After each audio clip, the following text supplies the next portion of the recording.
and always a pleasure to introduce Doctor. There's a TV series in this, I think. Doctor, Chris Smith. Are things good, Chris, in general? It's been interesting, again, on the coronavirus front this week, hasn't it? In a sort of an up and down sort of way. We've got wonderful vaccine numbers in the UK, which is great for the UK, but in other countries, look at Brazil. Terrible problems in Brazil. They've seen their highest death toll yet. 4,500 people per day are losing their lives in a country where the premier of the country appears to be completely insouciant about what is going on. And the good thing about the vaccines from our perspective is that we can see evidence in our data that they are working, not just to protect people from catching the infection, but also stopping deaths, which says as soon as we can get more vaccines into more people across more of the world, we do have a fighting chance of reining this thing in.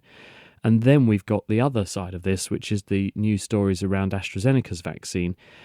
Even though there has been the detection of what people are probably acknowledging is an incredibly rare but real side effect of having this vaccine. And it's way down in the frequency, below what we would call even a rare reaction. It's nevertheless increasing the backlash which that vaccine had been seeing in terms of people lacking confidence in it, etc. And that's going to, I think, it's going to undermine our efforts a bit. So we need to make sure people stay on board with that, because it's an amazing vaccine. Listen, I've been encouraging people every day, even when I close the show, to take the blinking vaccine. You've had, so, I mean, you haven't grown any spare parts. You seem to be in pretty good nick. I've got my next one next week, actually, on Monday. Okay. So I'll be queuing up on Monday, sleeve up, ready to go. It's quite funny, when I went for the first one, the way that they're doing the vaccines in the UK is they've got a series of vaccine centres, many of them run by volunteers all over the country. They're doing this amazing job. I mean, they're getting through 500,000 people a day, which is just incredible. And the people who met me at the vaccine centre, because it's very organised, incredibly slick machine, they recognised me off the telly.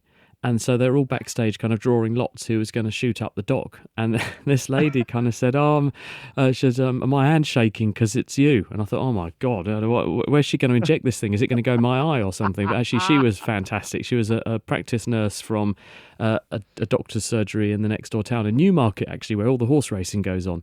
I had a lovely conversation with her, and they are doing a fabulous job. So let's hope this can be emulated across the world, and everyone gets not one but 2 doses, unless you're having a vaccine that only needs 1 dose. And that's the other piece of news. Johnson & Johnson's vaccine is getting closer to the finishing line in many countries, so that's another important contribution to the effort, and only needs 1 dose rather than 2, which is good.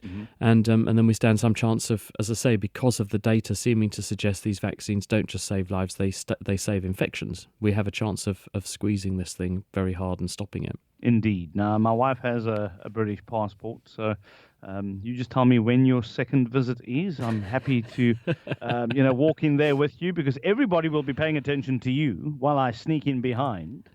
And hopefully when while she's trying to inject you, her hand's shaking so much it hits me in the arm. So, I don't know, let's try that one on for size.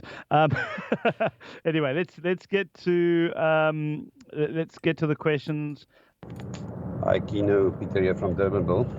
I just heard you say you will rather take the vaccine before you get COVID again. I'm not sure if I heard you correctly or not. And I also don't know if you've had COVID or not.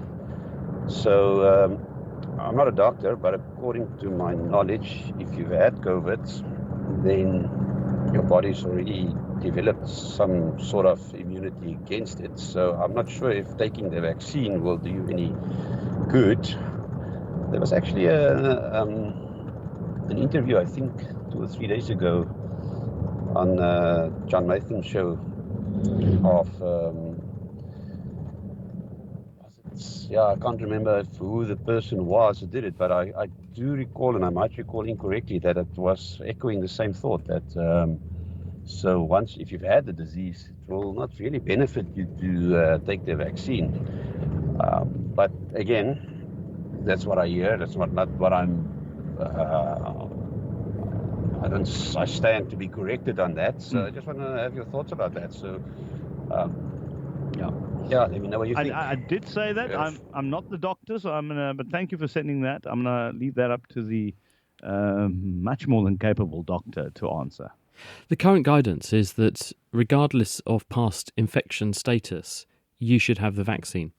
And the reason for this is that whilst what we've just heard is true, if you have coronavirus infection and you recover from coronavirus infection, you have made an immune response that has helped you to recover. But not all coronavirus infections are made equal. Some are very severe, some are very mild.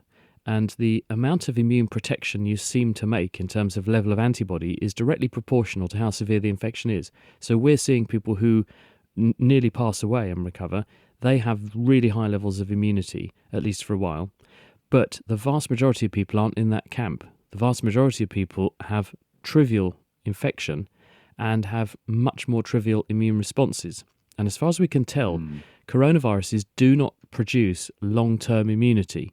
The immunity we get is months, possibly a year or so, we think, at the moment, but it's not multiple years. And therefore, it's perfectly possible if someone has had coronavirus because we're now a year into this pandemic, last year, their immunity could now be waning. And so to say to people, you've had it, you're fine, could mean that some people are susceptible again. Now, while they might get another trivial infection, and that would be the obvious riposte from what I just said, it'll just be trivial again, what about the person you give it to, though? Because if you give it to somebody for whom it's not a trivial infection, they've got big problems.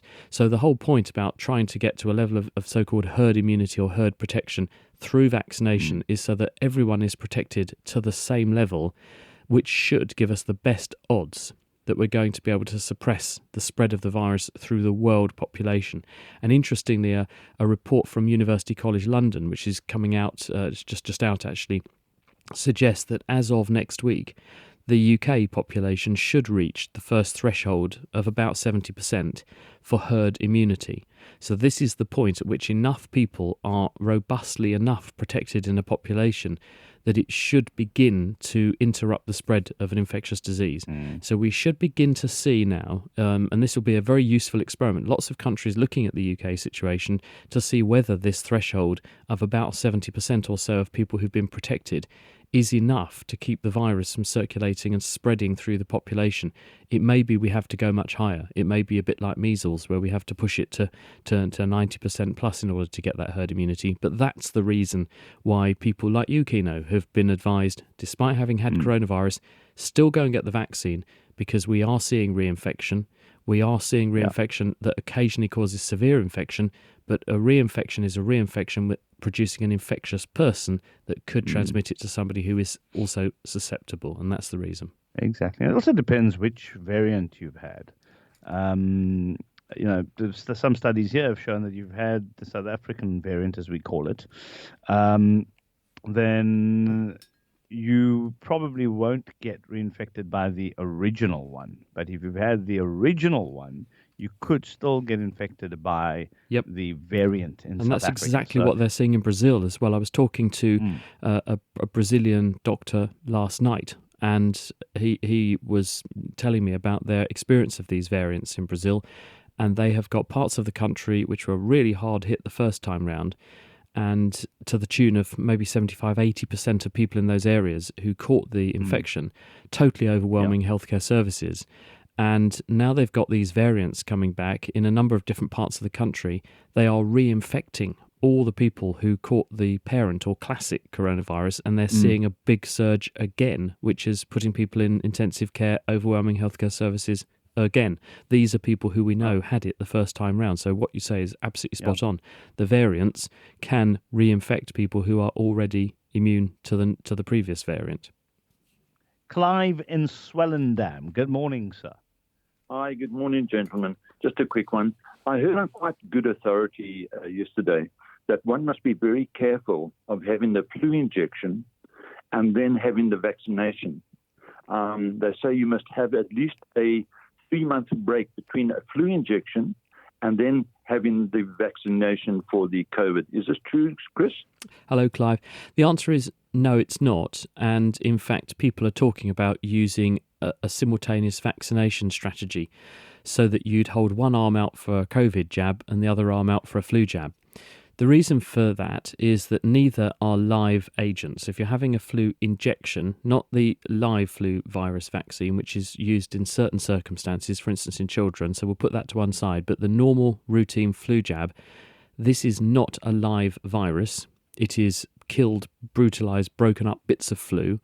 The coronavirus vaccines, some of them are like that, but there are also a range of things, including genetic vaccines and modified viruses that can't grow in the body but just deliver the genetic message of what the outer coat of coronavirus looks like. For that reason, these will not be impaired or encumbered by each other, and they're not mixed up in the same syringe. They're given into different compartments of the body and different parts of the anatomy. They will not interfere. They will just drive independent immunity in both cases. So we don't think it's a problem having both around the same time. The contraindication is if you're not well from something else, you shouldn't go and get vaccinated. You should wait till you're better, because you don't want to overwhelm your body and overstress the immune system when it's already trying to cope with something, or pass your infection you're suffering with at the time, whatever it is, to other people at the vaccine line. But there is no problem with having both vaccines around the same time. Initially, we thought there might be, it might be better to wait, but in fact, people are saying we probably will be able to give both at the same time.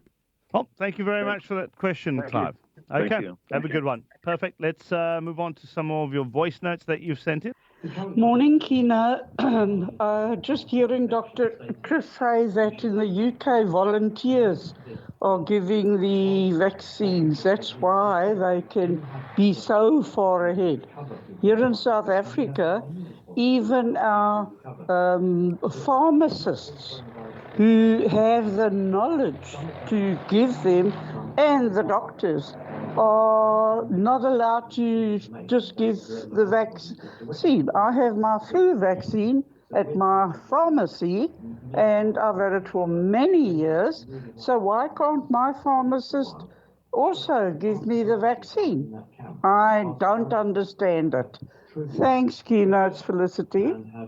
Chris, maybe you can give us some insights into that, though. I mean, you said it's run like a well-oiled machine, and all hands on deck, essentially. The general public accept that the best way to sort ourselves out is to get as many people immune to this thing as possible. So there's really good public uptake. There's really good motivation among the volunteers who are doing this, and they've got a very well organised geography of centres where these things are being administered. But exactly as Felicity's pointing out, this also exists in many, many countries across the world for the flu, because we give millions of flu doses in many countries every year to stop people catching the flu. So really it's a question of piggybacking on that and just doing it at a bigger scale. The big problem, though, at the moment, it isn't so much the will of the people or the will of the volunteers and motivation, it is the supplies of the vaccines. And many countries are saying that, in fact, they are running full tilt in terms of what the vaccines will allow them to do, but they haven't got any more vaccine to scale things up further. This will change because many countries are investing in the infrastructure to produce vaccines on the ground in those countries, because for various reasons, the world had ended up in a situation, because of globalization, where countries that once had flourishing vaccine industries, like the UK, have basically abandoned in the past, about 3 or 4 decades, all of their vaccine manufacturing and outsourced it to a small number of places around the world. India, the Serum Institute, is a massive player. Belgium is a massive player. So as a result, now we've got a situation where everyone wants a smaller number of infrastructures to produce everything for them all at once. And this is leading to bottlenecking.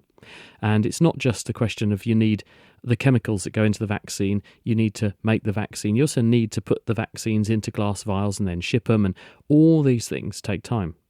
So what is now happening is countries are saying, well, we're likely to see this problem going on for quite a while. We're likely to therefore face these supply bottlenecks and other issues, and people might do some vaccine nationalism and stop the export of vaccines to other countries. Yes, we're looking at EU. And as a result of that, it would be better to have infrastructure on the ground, especially in the continent of Africa, because that if you have a few well-placed centres across the various African nations, they could supply countries very efficiently this way. So this is being considered, being looked at.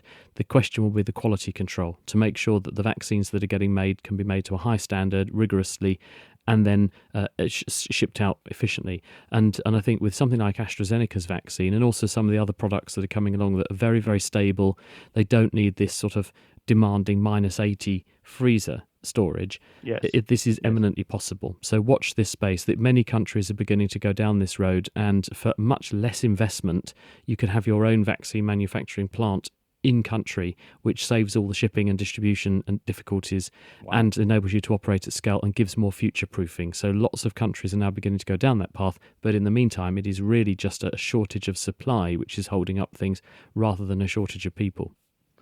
Dr. Chris Smith, the Naked Scientist, asking and answering at least all the questions that you have about everyday life. Marianne in Sunningdale, how are you doing? Fine, thank you.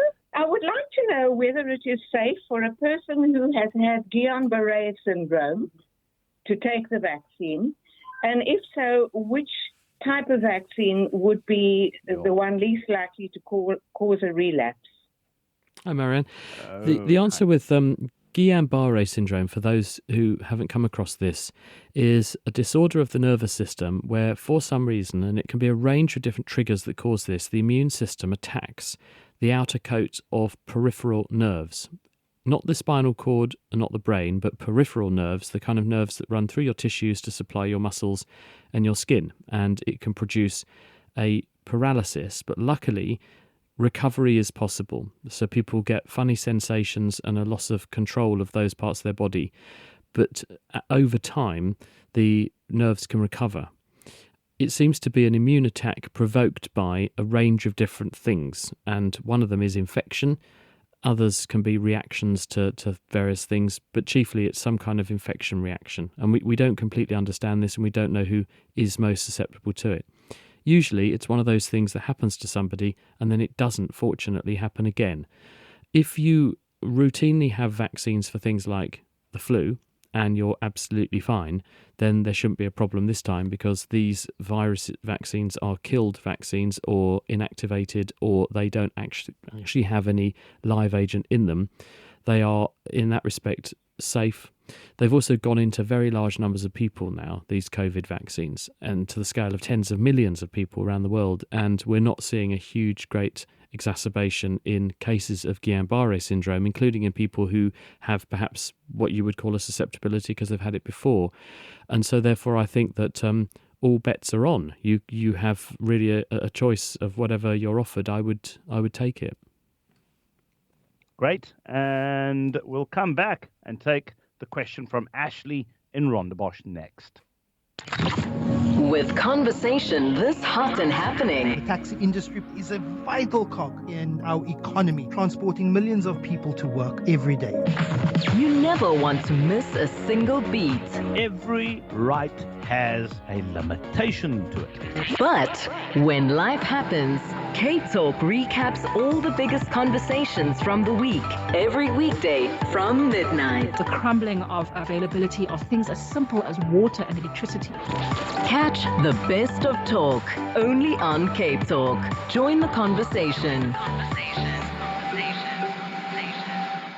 Many things can severely affect your business, like fire, theft, and mechanical failure. Whatever happens, we'll be there to keep your business going with business insurance from Old Mutual Insure.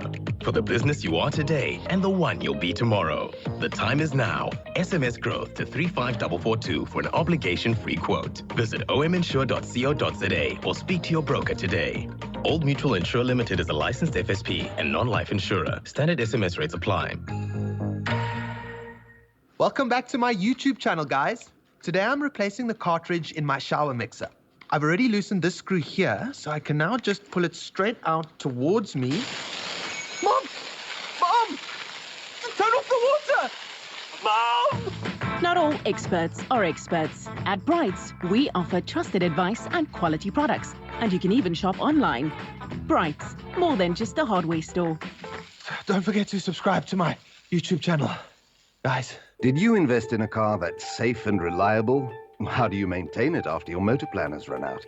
The answer is AutoWorks. At AutoWorks, you get original parts with a 60,000 kilometer one-year warranty and workmanship as good as the agents. With branches in Strand, Milnerton, Salt River, and now also Brackenfell, keep your car maintained according to the original manufacturer specifications. Visit autoworks.co.za for more. AutoWorks. We make autos work. This is Today with Kino Cummings on Cape Talk. Good morning, Ashley in Rondebosch. Hi there. Hi, Dr. Smith. I'd just like to know, in terms of when they do the PCR test, when you get the result, you either get a positive or negative result. So, everybody's talking about the different variants. Are you telling me every single test that they do worldwide tests for which variant you have? Or is it only sophisticated countries or those countries with more money that are able to do that? Because my understanding of doing that, so you get a positive or negative test, and then to test which variant you've got, it's very, very expensive to do that.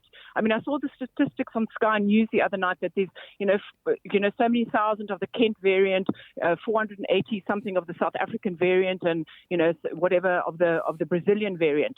So, my question is every single PCR that's conducted, because if I'm tested positive, can I find out which variant of the virus I have?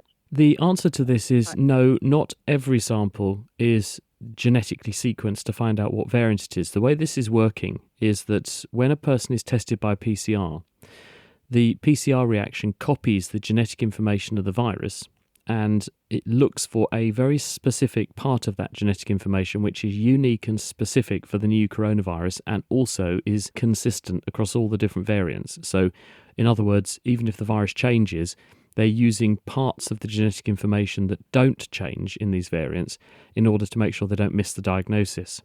Now, when you get a positive, yes, you've got coronavirus, a proportion, and that will vary in different parts of the world. Some countries don't have the capacity to do this at all.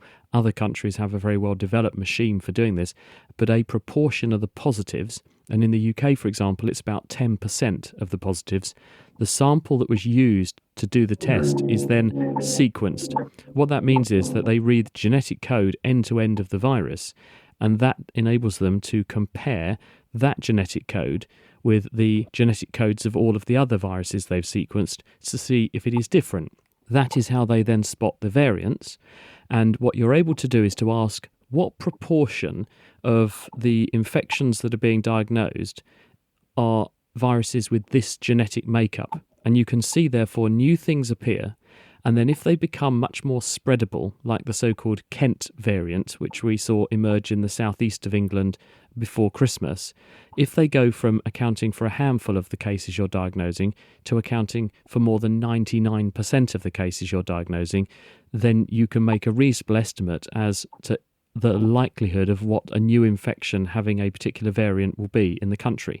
So, for instance, if you've got a very rare variant, you can say, well, it's very unlikely that you're going to have these variants, but you'll probably have this particular strain of the virus, which is accounting for the majority of the infections. Whereas if you've got something now accounting for 99% of cases, which, the Kent variant, the UK variant, is doing that in Europe now, you have a high likelihood if someone's diagnosed positive with coronavirus, that is going to be the cause. But no, they are not routinely screening and sequencing the genetic code of all the viruses that are causing infections and being diagnosed across the world, because there are so many of them, it would be impractical to do that at the moment. Thank you very much for that. James in Simonstown. How are you doing, James? Hi there, Gina. Mitochondrial DNA was taken off a shawl belonging to one of the prostitutes killed by Jack the Ripper.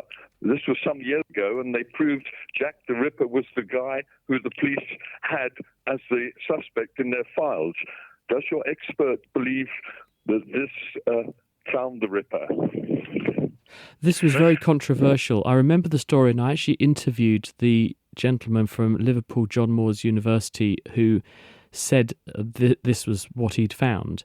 And in fact, it then turned out that there were a number of other explanations for why he could have seen what he could have seen. So I think people initially thought that they had found Jack the Ripper and then subsequently retracted the claim, saying we haven't got enough evidence that the story is quite as cut and dried as we have thought. So I think the jury is still out. Okay, James, thank you very much for that. I take it you do a lot of reading on Jack the Ripper et al., hey? Yes, I have a split personality. Thank you. My excuse is that I'm a Gemini and I can't help it. But thank you very much, James in Simonstown. Let's see if we can do this in a minute and 10 seconds. But why do cats turn around before they lay down? That's from Lester in Mowbray. Well, dogs do this too, and they'll go round and round in circles to make their bed. number of possibilities. One is when you're spinning round and turning round, you're getting a cat's eye, dog's eye, or bird's eye view of what's in the environment, so you can look for any potential danger. Number two, you might, if you're going to trample on a snake or some other nasty thing or a biting insect, by trampling round, you'll make it go away or squish it so that it's less dangerous to you when you do lay down. And three, it makes the bed more comfortable. I'm going to try that. Turn around in circles before I get under my duvet. And your wife will be delighted when there's just a huge pile of duvet in the middle of the bed and you're laying on top of it. How's Tracky McTractorface doing, by the way? Very well, thank you. I rebuilt the whole thing and it runs a treat now. No smoke, and it's great. Okay, you owe us a video or a photograph. I will do that. Now the weather's improving, I'll shoot some photos. And but I was very nervous that this thing, because I had all the engine in bits, and I thought, I hope I can put this back together, and it will run, and it does, which is it's quite extraordinary. You think this thing was the last time that anyone was in there was 60 years ago, because I got all the bits out, and they were all the original Fordson stamped up factory line parts that were in there, and I've put original or decent, proper replicas or originals back in, so it's been faithfully restored, and it does run a treat. It's quite amazing, really. They were very well built, those machines, in those days. Can't wait to see this thing. Absolutely. Chris, have a fabulous weekend. Stay safe, and I look forward to next week. Cheers, Ken. Bye-bye, everyone.